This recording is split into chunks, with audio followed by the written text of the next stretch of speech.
आज गुरुगाउँको हाम्रै गुरुगाउँमा रहेको मण्डली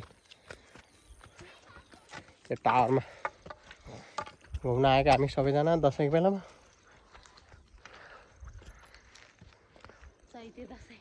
दसैँ मेला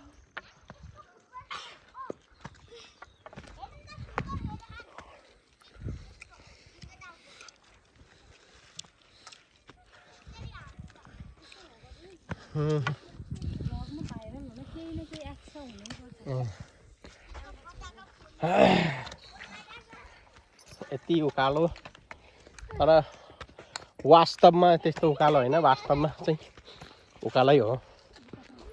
यति उकालो कटेर फेरि रोड समातेर हामी हिँड्दैछौँ। माथि टावरमा पुग्नुपर्छ।